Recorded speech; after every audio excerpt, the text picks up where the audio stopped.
Put a little bit of the rub, nigga, I gotta be safe. Let's get some sports talk. Jump. So after Kendrick Nunn told the South Florida Sun-Sentinel that he should win Rookie of the Year because the Heat are, quote, a playoff team, John Morant posted a gif of himself laughing as a reaction. Jay, where does Morant stand for you in the Rookie of the Year race compared to Nunn? Rachel, John Morant's number one, but I appreciate the moxie and the competitiveness of Kendrick Nunn, and they are a playoff team. He is correct with Jimmy Butler, but so is John Morant. They would have been a lot for the 8th seed. Yes. John Morant number one, Zion number two, and then Kendrick Nunn. I got it as a landslide, Jay. It's John Morant. Listen, John Morant is the best player on this team. He almost made the All-Star team this year. To me, it's apples and oranges. I got John Morant by a landslide, Rachel. Well, there's people who will pick at you over a landslide, but he's definitely number one perk. Exactly. Only reason John Morant would have been the Rookie of the Year because of the season he had. And plus, he's the best player on his team. Like, Kendrick Nunn is a solid player for Miami, but he wasn't the best player on their team. It was Jimmy Butler was the best player on that team. That's the difference of Kendrick Nunn and John Morant. John Morant was the best player on his team. He was the number one option for that team. And he would have got Rookie of the Year if the season wasn't postponed and stopped and all that. He would have won it. But when you're competitive, you believe you can win Rookie of the Year. You never know what could happen, though. Whether he would have won, would have upset and won that Rookie of the Year. Anyone could win it, but John Morant, now his team was going to win that award. He was going to be number one, and Zion was going to be number two, and I feel like Kendrick Nunn was going to be number three,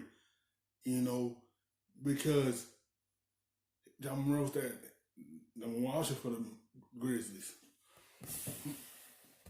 No question about it. All right, on this date in 2010, a 21-year-old Kevin Durant became the youngest player in NBA history to win a scoring title. KD, of course, has gone on to win 4 scoring titles, tied for third most in NBA history, behind Michael Jordan, behind Wilt. Kendrick, where does KD rank for you among all-time scorers? Rachel, we're talking about Kevin Durant.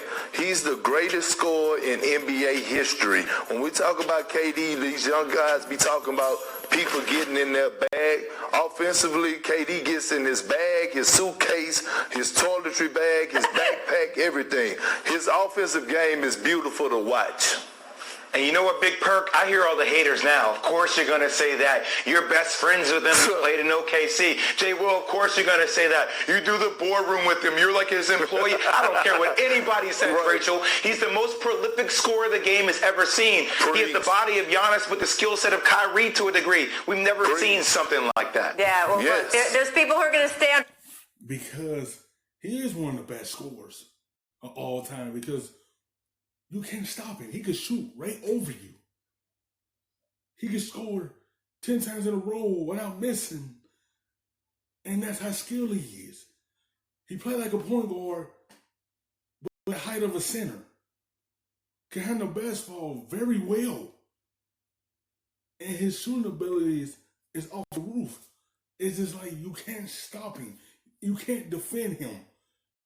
When people got their hands over him, he over them and just shooting the basketball. Like, you can't really block his shot so much. And his scoring ability would change a team like that. For Wilt, but that's an argument I think we're all willing to get into. And of course, the greatest player ever. It's time to jump around. Big news from the NFL. The Owners and Players Association have worked out an off-season virtual workout program that includes stipends of $1,500 for teams to buy players at-home workout equipment. Lakers vet Jared Dudley out his support for the stipend, which of course raised questions about why players being paid millions of dollars haven't just bought their own workout equipment. But it's not just NFL players, it's not just Jared Dudley. The reigning MVP, Giannis Antetokounmpo, he doesn't have a hoop at home. Celtics All-Star Jason Tatum told me yesterday he hasn't even picked up a basketball since the Celtics last game. So, Jay, can you please explain this to me? You can buy a hoop at Home Depot. You can Amazon this stuff. Why aren't guys doing this at home already? Well, Rach, there was a pandemic out there. People didn't know if they can go outside. Like, I'm not going to fault guys for not going outside and buying a hoop. They do have multi-million-dollar facilities they're used to going to and working out. So, I mean, this is just where it is, Rach.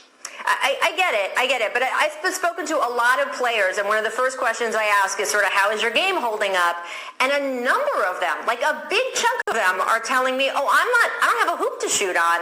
I have been surprised, let's say, that the NBA hasn't taken the same step it looks like the NFL is taking to send their guys equipment so they can keep up our games if we ever get to play a season again. Thanks for watching. The best, stuffing them shits in the safe.